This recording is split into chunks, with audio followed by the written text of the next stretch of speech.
In this lecture, we are going to review all the movement, that is position, orientation, and rotations that we have learned in the previous lectures. I'm going to try to make a summary and bring to your attention the new rotations that you can do using the camera rotation. First of all, this composition, if you want to follow with me, you can download it from the resources and follow with me. The first thing we want to do is to add a camera, of course. Go to camera. We will add a 35mm camera. That's okay. So I optimized the view here. This is the same comp. I just have been duplicating it. So I have the camera. I open all the transformation for the camera. We have point of interest. That is the point of interest where the camera is supposed to be pointing. We have the position of the camera. And we have the orientation. How is it oriented? And we have the X, Y, Z rotation that we haven't used until now. So we start with the unified tool and we come to the active camera. We click, so the orbit will appear, and if I orbit, you notice the 3 parameters of the position are changing. Okay, that's for the orbit. Then if I right click now, I have the Z tracking. It's only the Z axis that is moving up and down. I will reset. Then if I use the middle button, of course you could have used C. You notice very well that the point of interest has highlighted and the position has highlighted. So I'm changing here the point of interest and I'm changing the position. Here you are, you can see it, how the point of interest is moving with the position. But of course the Z is not moving. Okay, I will reset. So that is about the unified tool that you can use here. Fine, cool. To use the back of the camera, start moving it, I need 2 views, the top view and the left view. Each one of them will move is certain parameters from the position. Let's go back to the top view.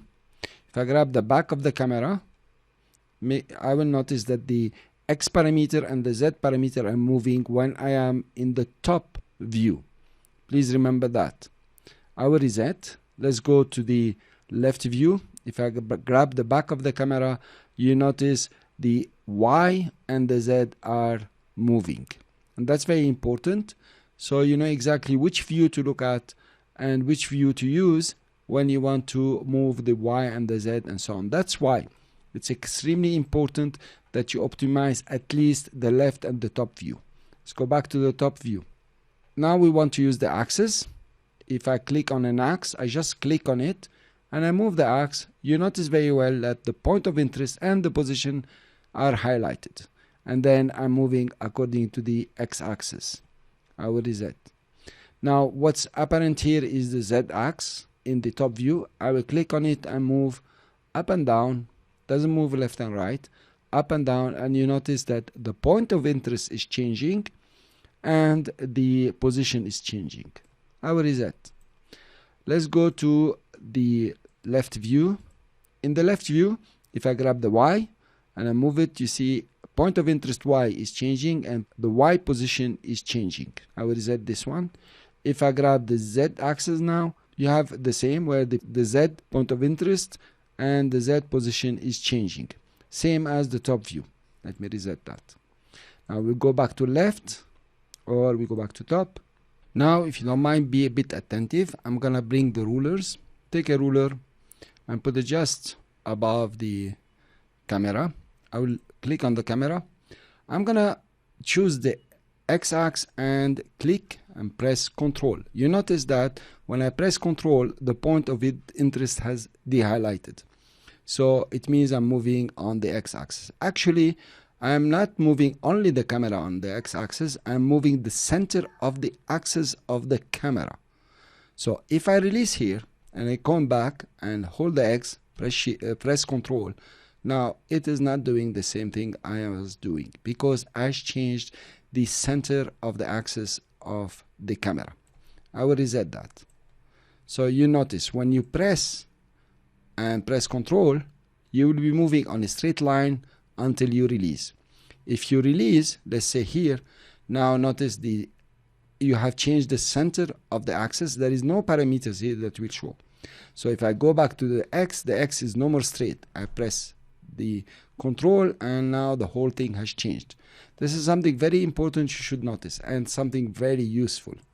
It means that you can change the center or the position of the center of the 3 axes of the camera. You notice also when I was using the X and press Control, the point of interest did not change. That was obvious for you because it was dehighlighted. Let me reset. Let's go now to the left view. If I click on the Y, then of course I can move the Y up and down. That's fine. Let's reset. But if I choose the Y and press Control, I will remove the point of interest highlight. It means it's not gonna move. And then I will move on the Y. Notice now the Y axis is pointing a bit on a certain angle. If I release, go back to the Y and press Control, now it's not gonna do the same movement. This is very important. It can drive you crazy. So please be very attentive about that. It's really a trick that gets a lot of people very confused. I will reset. Now let's use the XYZ rotation. We are on our left view. If you rotate on the X rotation, you notice the camera is rotating using the center of its axis here, or it's rotating, on itself. Then you have the Y rotation. Okay, first let's reset. Then you have the Y rotation. So there are quite some animations that you can do here already. And the Z rotation, of course, is going to rotate the whole composition. Here you are.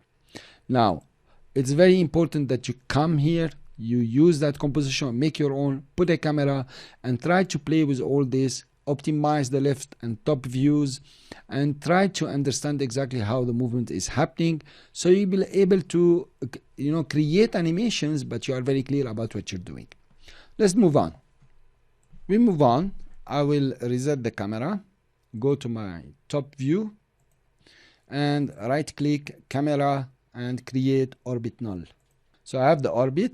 The camera is already parented to the null object. Let's write it orbit. We change its name, null or null. We open the null object. Let's look at the transformations we can do here. Okay, anchor point, position, and so on. You know all about them. What I'm gonna do is open the position, the anchor point, and the rotations. So I have here position, orientation, rotation, X, Y, Z. Fine. Now you can play with the orientation. Is okay. I'd like you to notice now, instead of rotating on the camera like we were doing, we are going to rotate now on the, by the way, here reset will not work. It will make a lot of problems. So I have to undo. Instead of rotating the camera, that's what we have been doing. If we move the axis or not, it really didn't matter. Let's start by rotating the Y value, the Y rotation.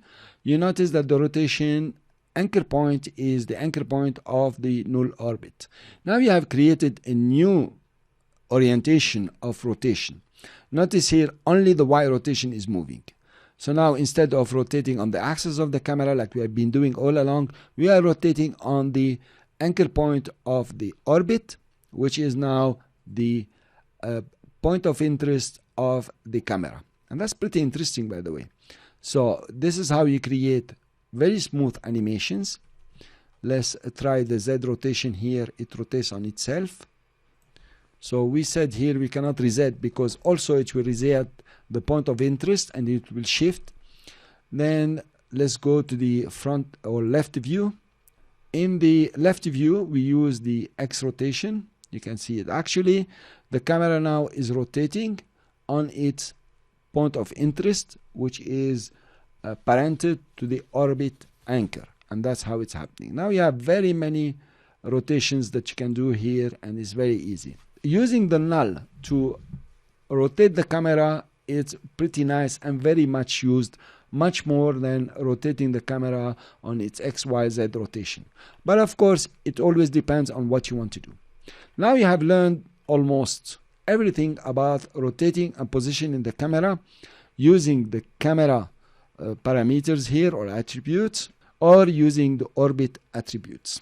So what you want to do, please go to After Effects. I hope you were following with me. Move the camera around, put the orbit null, and try to make all the movement possible. It's important that you understand these movements before you start doing animations and even complex animations. Thank you very much for listening.